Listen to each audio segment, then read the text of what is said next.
كده تسيبنا لوحدنا في الحوسه دي؟ غصب عني والله يا ماما، بس اول ما ربنا شاء رجعت على طول. عمرو وحشتني وحشتني قوي.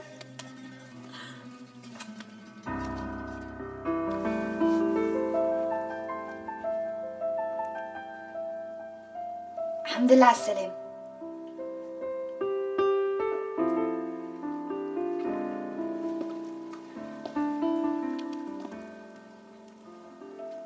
ازيك؟ ازيك انتي؟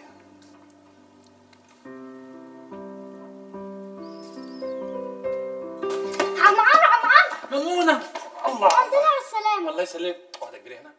يا سلام يا سلام. كل حاجة حلوة اللي انت قلت لي عليها.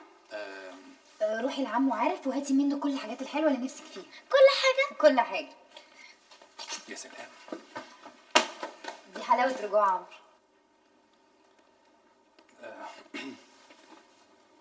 طمنوني الأول على بابا وعمي طه، أخبارهم إيه؟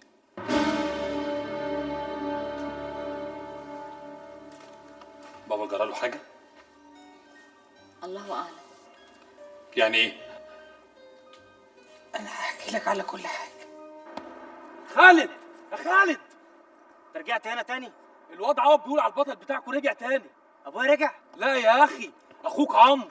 عمرو اخويا؟ لا حول ولا قوة إلا بالله. عمي طه استشهد. معلش يا ابني، انا عارفه انت كنت بتحبه قد ايه ومتعلق بيه، لكن البقاء لله وحده. ده في شارعنا بس في 12 شهيد. اللي استشهد ادينا عارفين مصيره، الدور والباقي اللي مفيش عنه لا حس ولا خبر، زي ابوكم كده. بركة يا ابني اللي رجعت علشان تدور لنا على اخباره وتبرد النار اللي جوه قلوبنا دي. عمرو الحمد لله على السلامة. انت جيت امتى؟ لك خالد.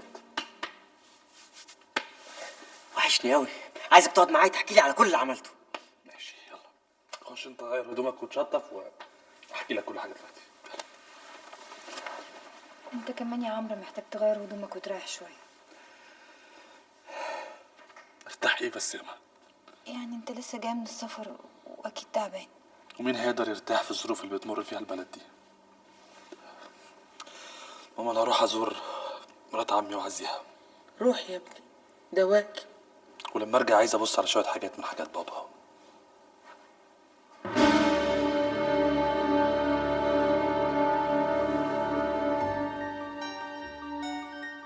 الجدع معذور يا بنتي، رجع لقى عمه استشهد وابوه محدش عارف له مكان. قدري ظروفه ومشاعره. يقوم يقفل في وشها بالشكل ده؟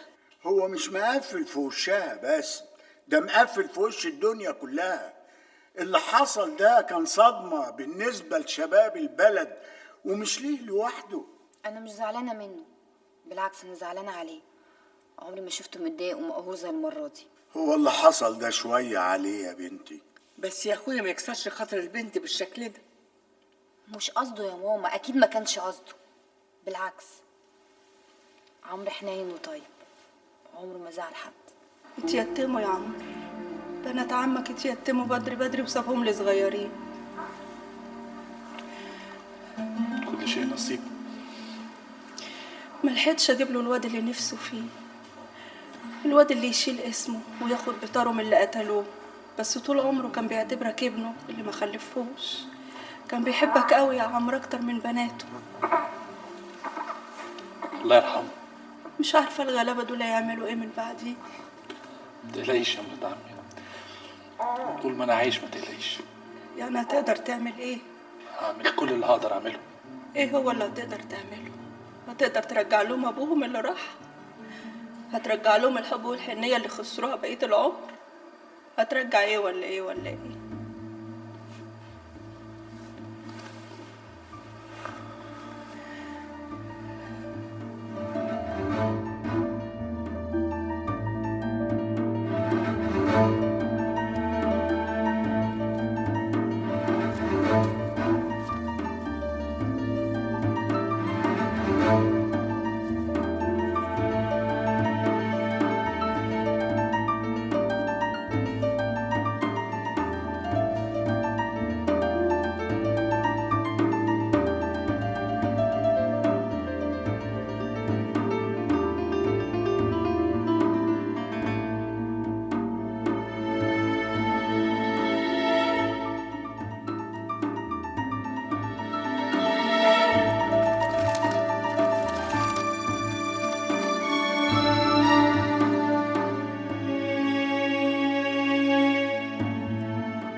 صباح الخير يا طنط. صباح النور يا بنتي، اتفضلي.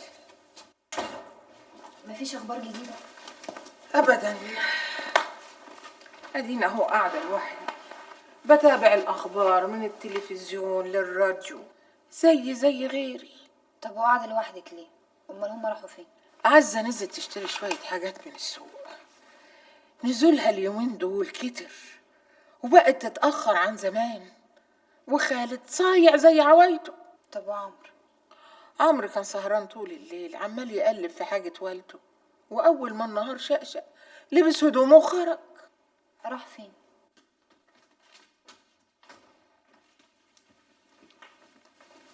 لا مؤاخذة يا فؤاد، في شاب بيلح المواد بذاتك شخصيا. شاب؟ ده مين بالظبط؟ طالب في التربية الرياضية اسمه عمرو محمد طلبة. بيعمل ايه هنا ده؟ طالب يقابلني انا بالذات؟ وشخصيا يا فندم. عارف منين ان انا بشتغل هنا؟ الموضوع ده ما يطمنش يا فؤاد. أمرك يا فندم. اتفضل، السيد سلامة هيوصل حالا. شكرا.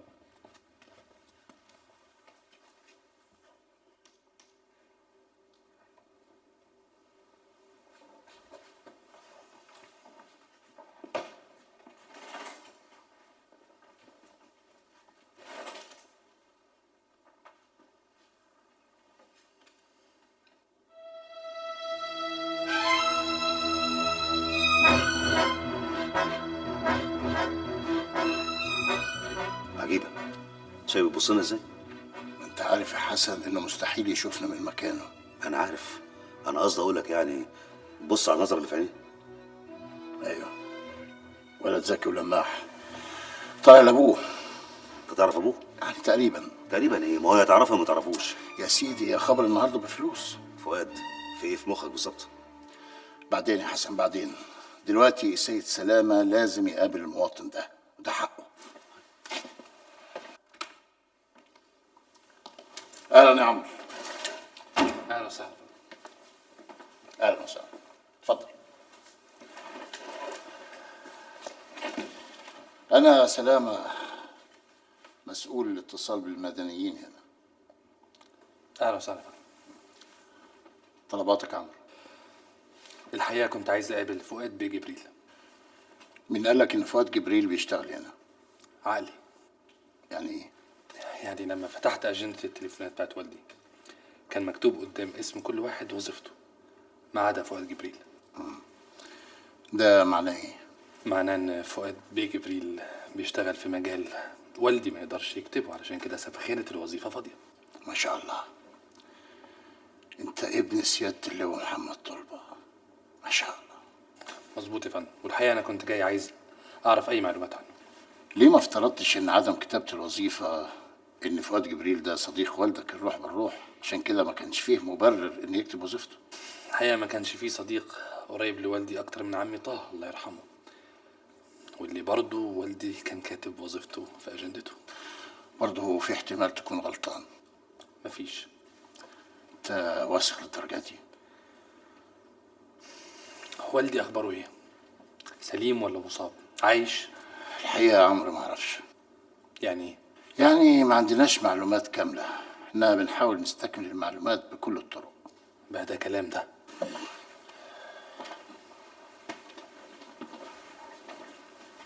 اسمع يا عمرو، انا عارف قد ايه انتوا قلقانين على والدك، زي بيوت كتيرة في مصر عايشة نفس القلق، احنا كمان عايشين نفس القلق ده.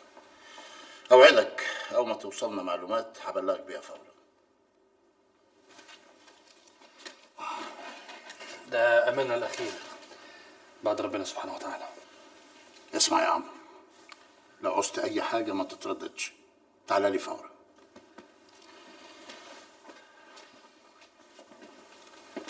مع السلامة.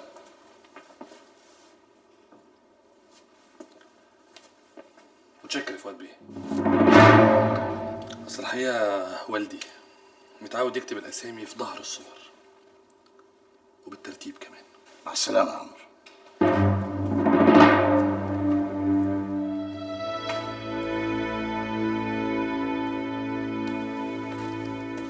معاك حق فعلا يا فؤاد، الولد ده ذكي ولماح.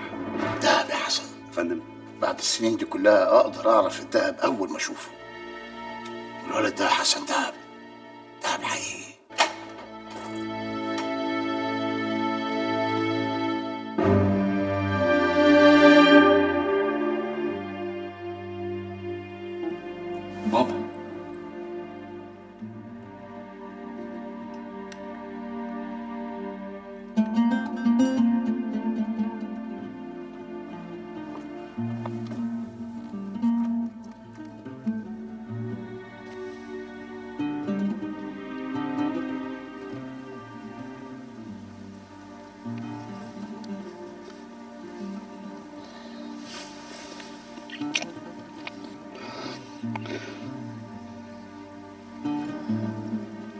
اتخذنا على اخوانا يا اولاد، ملحقناش حتى نحارب. كنا مستنيين طيارة القائد وفجأة فوجئنا بضرب النار علينا. انسى يا بابا، انسى كل اللي حصل. المهم ان انت رجعت بالسلامة ولا ايه؟ سلامة. أنا كل ما أفتكر اللي شفته أتمنى أن أموت 1000 مرة. بعد الشر عليك. ما تقولش كده يا بابا، ما تقولش كده. لكن رغم كل اللي حصل كان ممكن نحارب، كان ممكن نقاوم، نستقتل، كان ممكن نموت وسلاحنا في ايدنا، كان ممكن اموت نفس الموتة البشعة مع الرجال هناك في سينا،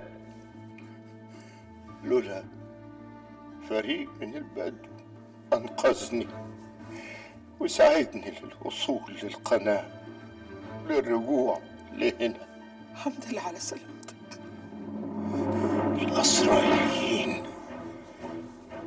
كانوا مجرمين، اللي عملوه مع الأسرى شيء رهيب رهيب.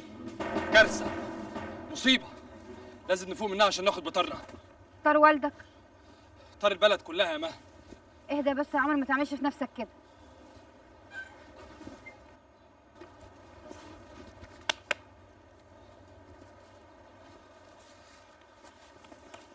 معلش يا مها، انا اسف نكدت عليكي، بقالنا كتير ما تقابلناش.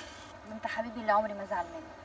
انا بس كان نفسي اشيل الزعل اللي جوه قلبك ده علشان ترجع عمرو بتاع زمان. صعب يا مها، الظاهر المرارة اللي جوه الواحد مخليه الواحد مش قادر يحب. معقولة يا عمرو؟ معقول انت اللي تقول كده؟ ده انت اللي معلمني معنى الحب.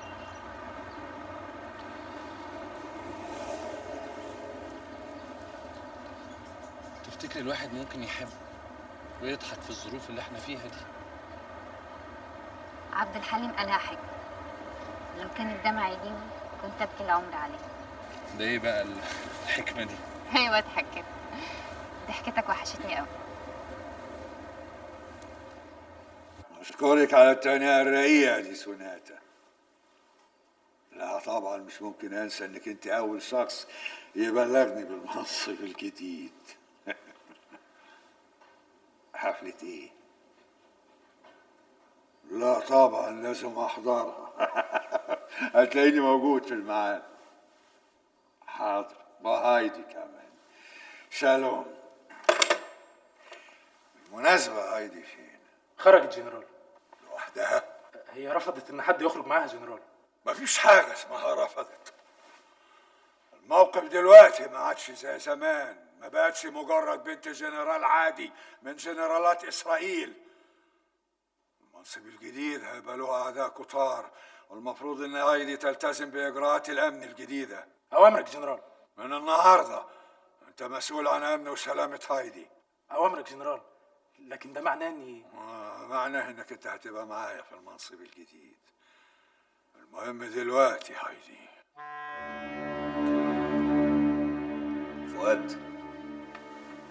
فؤاد، ده انت مش معايا خالص.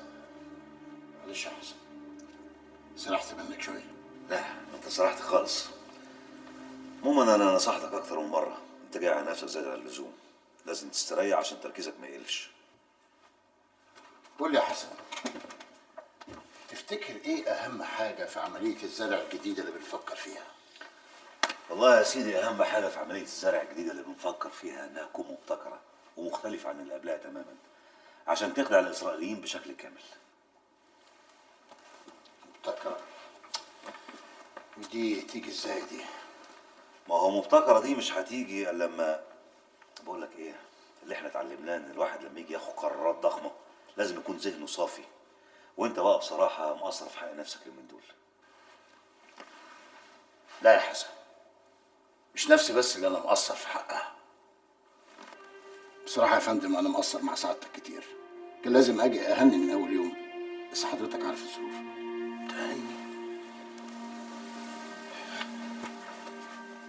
تهني بايه؟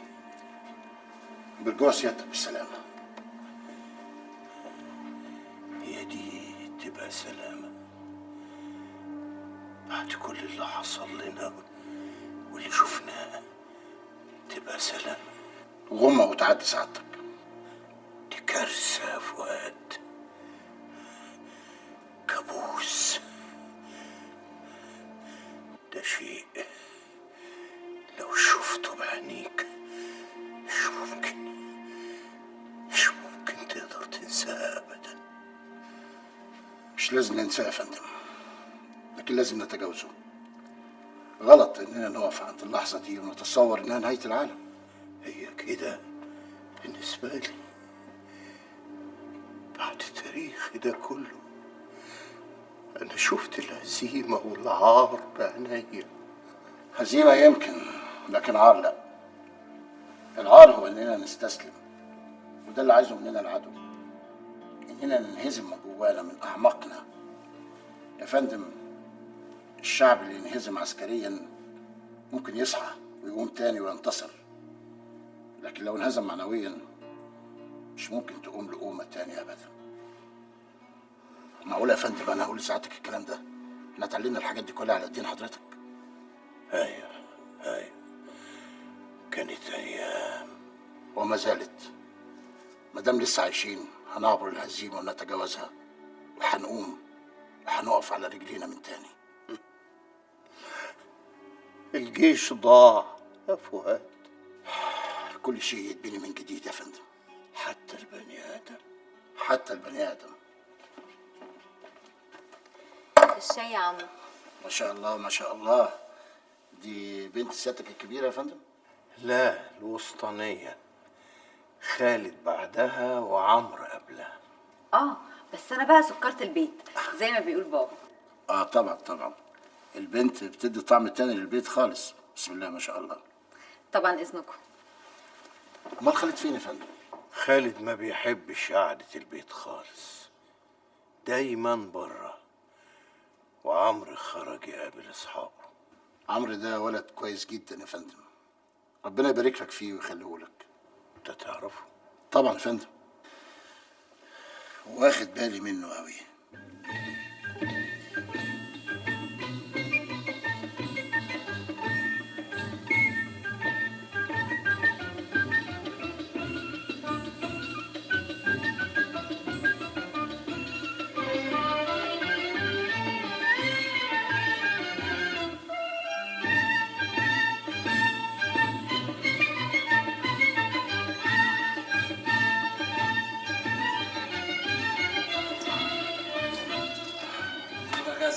ازيك يا عم عمرو؟ كنت ملعلع النهارده في التراك. بالعكس يا عصام، عمرو النهارده ما كانش في الفورمه. مش في الفورمه؟ ده يا ابني المدرب كانت عينه هتطلع عليه من الاجانب. مش قصدي على التدريب. مالك يا عمرو؟ ماليش عادل، ما انا كويس اهو. كويس ايه؟ الكلام ده تقوله للناس كلها مش ليا انا. ليه بقيت الشيخ عادل وبتفتح المندل ولا ايه؟ مش عايز امندل ولا حاجه، انا وعمرو اصحاب من ابتدائي لحد الكليه، كنا زي الاخوات بالظبط. فاكر عمرو؟ فاكر؟ ما كانوش بيعرفوا يقومونا من جنب بعض، رغم اننا كنا في فصل واحد، بس لما كنا نخرج في الفسحه الناس كلها كانت فاكراك اخويا الكبير. عارف ليه؟ لانك بتحميني من الناس كلها. المفروض اطلع انا منها بقى ولا ايه؟ ما انا ما اعرفكوش غير من الكليه يا جوز الغجر. لا والله، بس زي اخونا بالظبط. اخونا خالص، اخونا جدا. من القلب للقلب يا رجاله. ايه يا عمرو بقى؟ مش تقول لي مالك؟ حاسس باللي حاسه بيه البلد كلها يا عادل. بالقهر. قمر، والله قمر. خضتيني يا ماما. بعد الشر عليكي من الخضة. اللي يشوفك دلوقتي يا حبيبتي ما يشوفكيش الصبح وانت ملعلعه وصوتك قد كده بتناقش ابوكي في اسباب الهزيمه. رايحه على فين؟ ابدا، رايحه ازور طنط كريمه واطمن على عمي طلبه علشان عنده اكتئاب من ساعه ما رجع من سين. ايه والحلاوه والشياكه دي كلها عشان طنط كريمه وعم طلبه؟ امال اروح لهم وحشه يعني؟ بعد الشر عليكي من الوحاشه. الحلو حلو لو قام من النوم، والوحش وحش ولو حط مكياج كل يوم. ربنا يخليكي ليا يا ماما. ويخليكي ليا يا نور عيني.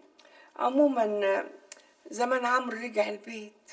ماما قريبت فاكراني انا وابوك عمي ومش شايفين ولا ايه؟ يا ماما، عمرو ابن حلال وابن ناس ومتربي ومتفوق في دراسته، وكلها يومين كده ويبقى معيد قد الدنيا، واي ام تتمناه عريس لبنتها. بعدين معاك يا ماما. على فكره انا وابوك اتكلمنا في الموضوع ده، وقال لي لو عمرو اتقدم لي مش هرفضه ابدا. كفايه انه ابن جيراننا وانه كبر في وسطينا واحنا اللي مربينه على ايدينا، يعني هيبقى امين عليك يا حبيبتي. الكلام اللي انت بتقوليه ده بس، انا رايحه ازور طنط كريم. يا رب يا رب تسعدها وتهنيها يا رب. صباح الخير يا طنط. صباح النور. اهلا اهلا اهلا، اتفضلي يا حبيبتي اتفضلي. اهلا يا حبيبتي، ازيك وزي ماما وبابا؟ الحمد لله، هما بيسلموا عليك. الله يسلمك، اتفضلي استريحي. اهلا اهلا اهلا. وعمي طلبه اخباره ايه؟ الحمد لله. النهارده اول يوم ينزل من ساعه ما رجع. استدعوه الصبح لبس بدلته الميني ونزل جري من غير ما يقول هو رايح فين. طب الحمد لله انه ابتدى يرجع لحياته الطبيعيه. ربنا يكملها على خير يا رب. ايه الريحه الحلوه دي؟ انت شكلك كده طبخه ملوخيه صح؟ طبعا، ما انت عارفه ان عمرو بيموت فيه. هو جه ولا لسه؟ السلام عليكم. وعليكم السلام ورحمه الله. ايش ايش ايش ايش ايه الشياكة والحلاوة دي كلها؟ لا مها بقى طول عمرها حلوه وزي القمر. ربنا يا رب يكفيها شر العين. عقبالي يا رب، عقبالي كده لما واحده زي القمر تستناني وانا راجع من الكليه. بس انت تشطر كده وخش كلية وكل بنات الحتة هيستنوك. يسمع من بقك ربنا. انا نازل. كوره برضو؟ واحنا حيلتنا غيرها؟ اهو حاجه بنطلع فيها قلبنا بدل ما نتخنق. طب ما تتاخرش زي امبارح. امرك است الكل. تعالي نستنى عمرو في البلكونة، عايزاكي في حاجة. عن اذنك يا طنط. اتفضلي.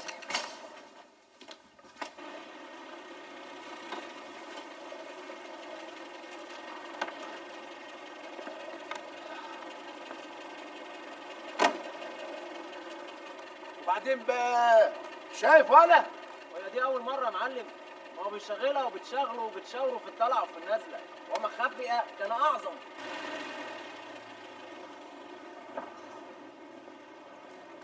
والله على فين؟ عندي ماتش كوره مهم قوي. برضه مع العين اياهم؟ دول مش عيال، دول اصحابي، وبعدين كلهم ولاد ناس. والله؟ وعنتر كمان؟ ماشي ماشي، العب ولما ترجع بتكلم معاك. اتفضل. ولا يا حبني، روح هات لنا تذكرتين في سينما سهيرة عشان نتفرج على الفيلم المسخره اللي اسمه عملت ايه في الحرب يا بابا. ظريف انا والله كتير.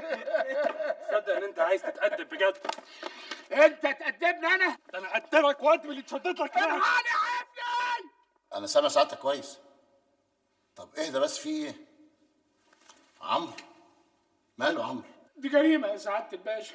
انا عاوز تقرير طبي، علاج اكتر من 21 يوم. ده انا هوديك في داهيه. اسكت يا راجل انت. طب انا لو سكت الواد الغلبان حفني ده يعمل ايه؟ ده فتح له دماغه يا باشا، ولو كنا سيبناه عليه كان زمانه قتله. انا كنت عايز اقتله، كان زمانه في التراب دلوقتي.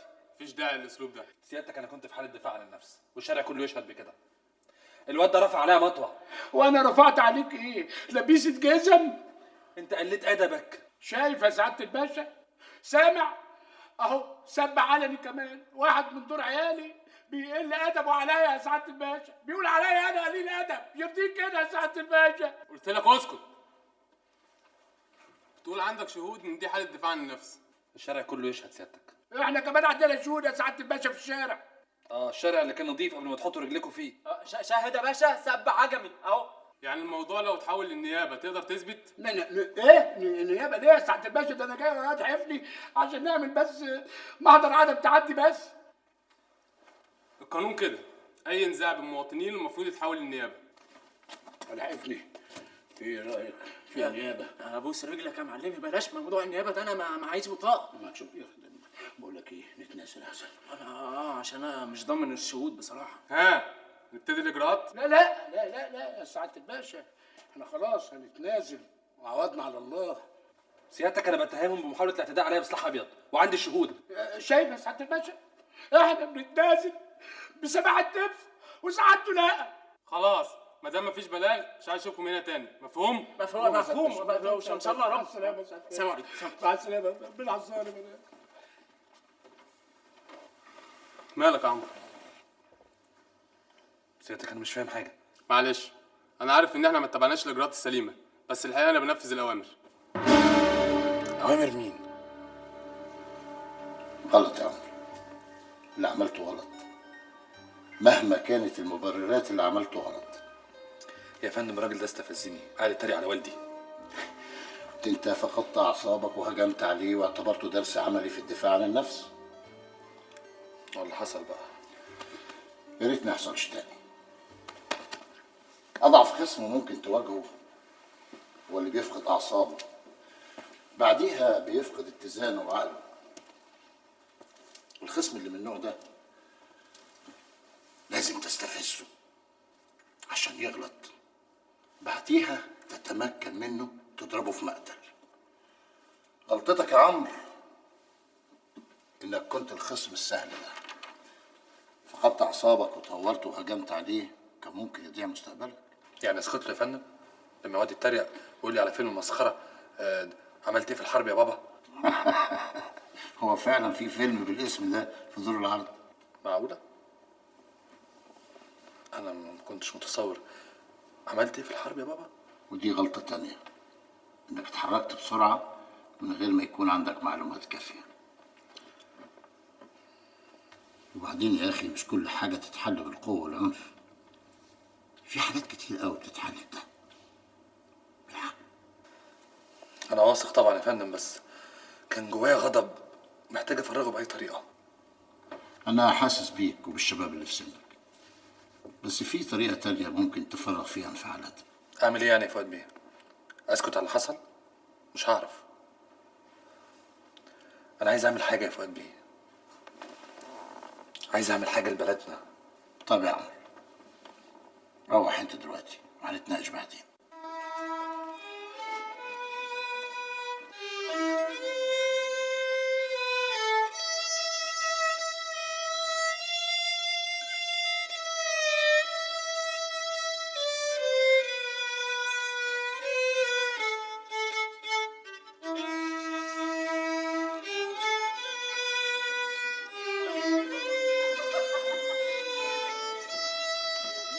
سوناتا النهارده يا ادم بالليل، اللي يشوفها ويسمع بحكايتها دلوقتي ما يصدقش ابدا ان هي اللي كان وزير الاقتصاد واقف النهارده الصبح بيترجف قدامها في الكنيسه. هي كده سوناتا عزيزي كهان، تدي كل حاجه حقها، شغل شغل واللعب لعب. طب انت عندك فكره هي عامله الحفله دي ليه؟ لا انا كنت فاكرها عاملاها عشان الجنرالات زي الحفله اللي عملتها بعد النصر، لكن لو بصيت حواليك كده مش هتلاقي ولا جنرال واحد.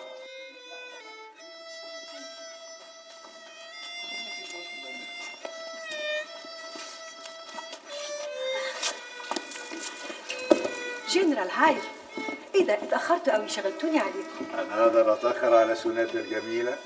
شفتي هايدي، بابا عاوز يضحك على عقلي، فاكرني مش عارفه شغلته الجديده. انا متاكد انك تعرفي شغلتي الجديده قبل انا ما اعرفها. عادي، بس انا مش شايفاه عادي. المفروض ان العمل الجديد ده سري، مش على سوناتا، المفروض على الكل. سوناتا عضوة كنيسة، علاقتها مهمة قوي عارفه وواضح قوي. يا جماعه يا جماعه، ضيف الحفله وصل. حيوا الجنرال هاير، هو دلوقتي المسؤول عن امننا وسلامتنا في اسرائيل كلها.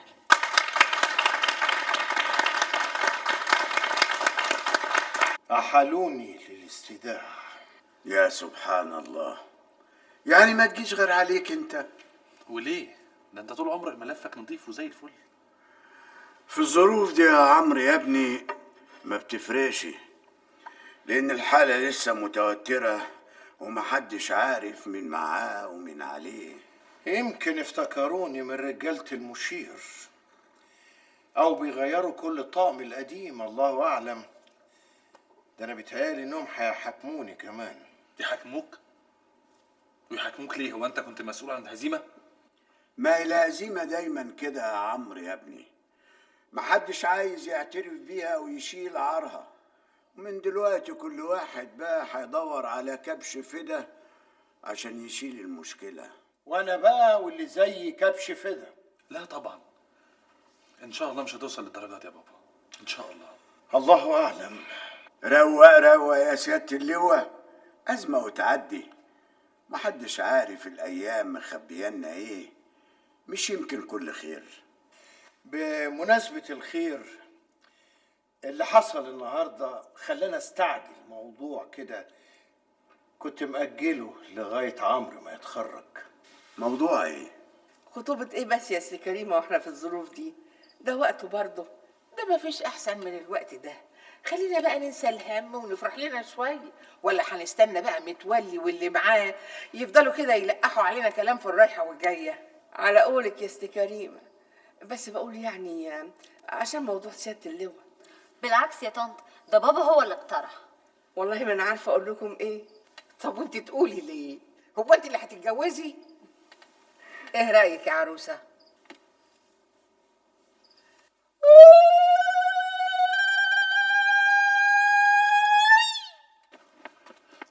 الله الله الله الله الله. وبعدين بقى خير يا معلمي؟ يعني مش سامع الزراغير انت رخالتك؟ سامع يا معلمي بس مش فاهم. الواد عوض حلف لي ان اللواء طلبه طلعوه من الجيش، واديك سامع بدل ما يلطموا ويصوتوا وبيزغرطوا. دي تصرفات ناس عاقلين برضو. ما هو كله منك يا ابو الاخص. مني انا يا معلمي؟ طبعا يا سي زفت، الكلمتين اللي رميتهم بغابه ساعه الخناقه عن بنت شاهين افندي هم السبب، جاتك البلاء والبلا. طب ودول يخلوهم يزغرطوا؟ غبي وفقري بقى ده كلام يا عالم. حته القشطه الطازه دي يدوها لحته عيل لسه طالب، ما كنت انا اولى بيها. طب ما طلبتهاش ليه يا معلم؟ ما انت قدها قدود، شاب ومجدع ونزهي وفصحي وارمل اهو بقالك يجي سنه. صحيح، هو انا ما طلبتهاش ليه يالا؟ احنا لسه فيها يا معلمي. خد بعضك كده اهوت واطلع اطلب ايديها. غبي، يبقى انت ما فهمتش معنى الزراغيط اللي شغاله فوق. يعني خلاص هتسيبها له يا معلم؟ لا ابدا، انا لن اسيب حقي. عفارم يا معلمي. اهم حاجه يالا التوقيت، احسب وادبر واخطط وهوب اروح مطير الواد بلعبه متينه ونط مكانه، وقبل ما يحس بالضربه يلاقيني خلاص بقيت العريس المنتظر. ذات ليلة هبت الريح وهزت في عناد بابي، أطفأت أمن حياتي، أطفأت مصباح. ممكن أدخل؟ تعالى يا حسن. هبت الريح وهزت اخبار التوهان ايه؟ نعم. مالك؟ مالي؟ في ايه؟ طول عمرك بتحلم باليوم اللي هتخطب فيه مها، والنهارده كانوا بيتفقوا على الخطوبه وانت ساكت وسرحان على الاخر.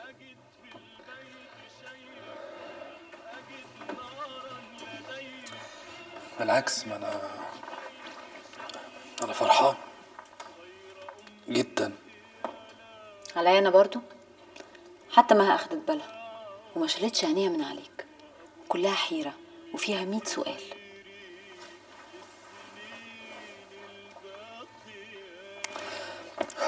عزة، انت اكتر واحدة عارفة انا بحب مها قد ايه، وهي كمان عارفة. امال في ايه؟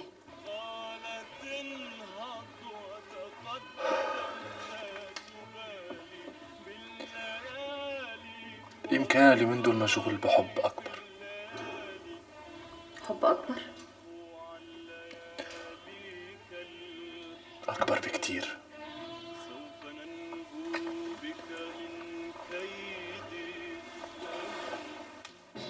حب مصر. انا مش فاهمه حاجه خالص. طيبة الحقوني يا ولاد. بابا